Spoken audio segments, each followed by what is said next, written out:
La batalla de Bércelas, o batalla del campo de Raudium, fue la batalla final de la guerra cimbria, librada el 30 de julio del año 101 a.C., entre una coalición de tribus germánicas y las legiones de Cayo Mario.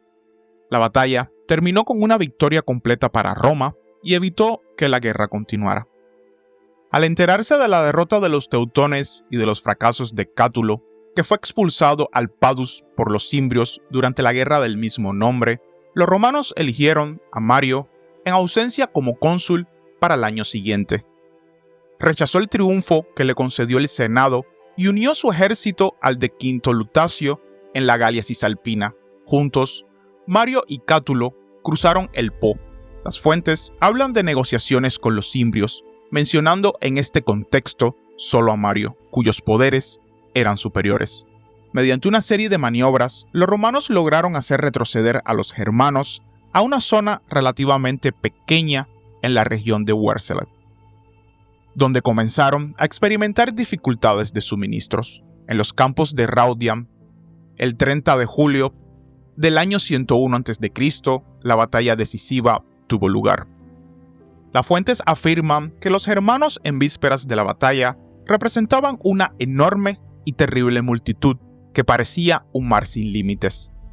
Su infantería, en formación de batalla, formaba un cuadro con un lado de unos 30 estadios y había 15.000 jinetes. Los autores antiguos citan cifras increíbles. Diodoro Sículo habla de un ejército de 400.000 hombres. Los historiadores modernos creen que los cimbrios tenían entre 45 y 48.000 o incluso solo entre 25 y 30.000 guerreros.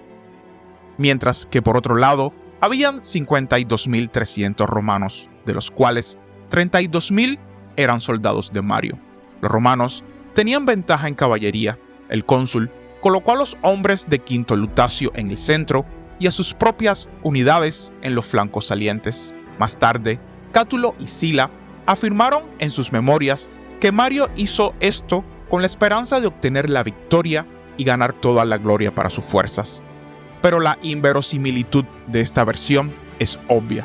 Los guerreros de Quinto Lutacio probablemente fueron relegados a un papel más pasivo debido a su naturaleza menos entrenada y armada.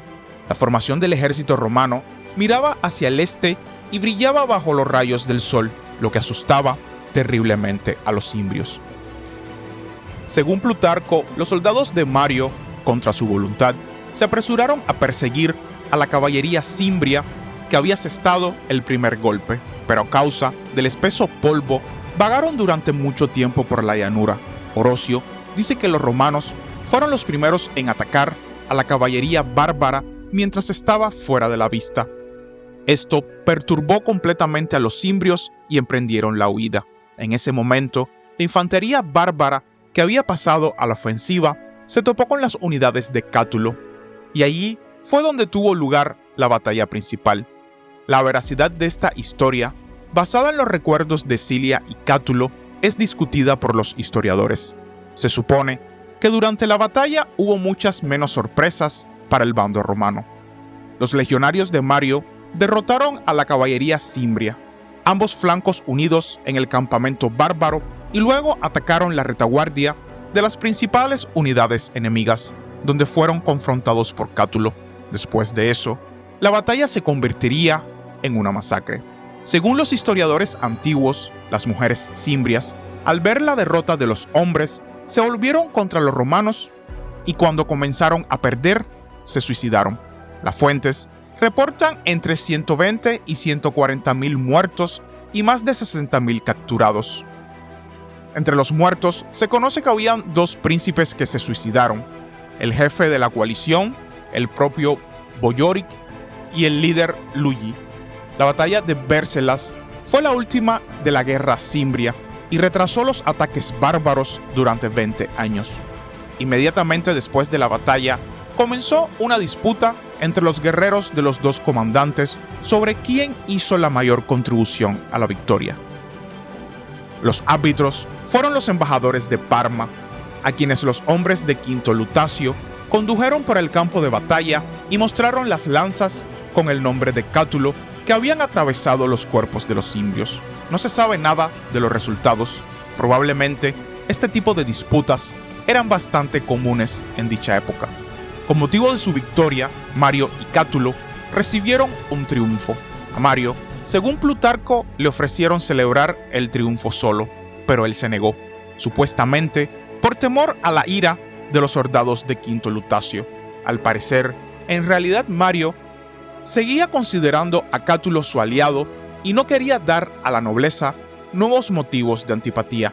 Sin embargo, toda la gloria fue para Mario, quien alcanzó la cima de su popularidad. Se le llamaba el Salvador de la Patria y el tercer fundador de Roma, y en las comidas se le vertían libaciones en igualdad de condiciones con los dioses. Con los fondos del botín capturado, Mario fundó el Templo del Honor y el Valor. El propio Quinto Lutacio emprendió la construcción en honor a su victoria con su parte del botín y construyó una mansión en el Palatino y un pórtico en el sitio de la casa de Marco Fulvio Flaco, uno de los mayores aliados de Cayo Graco, decorando ambos edificios con trofeos de la guerra cimbria. Además, Cátulo decoró el Templo de la Fortuna, a quien había hecho un voto al comienzo de la batalla, con 2 estatuas de Fidias. Más tarde, en sus memorias, Cátulo intentó presentarse como el principal vencedor de la batalla de Bércelas. Muchos de los logros de Sila y Cátulo en esta guerra a veces se consideran exagerados debido al hecho de que la tradición que describe la guerra proviene principalmente de las autobiografías de Sila y Cátulo, que aparentemente estaban dirigidas contra Mario. Y hasta aquí el video de hoy, espero que les haya gustado y suscríbanse para más contenido. Hasta la próxima.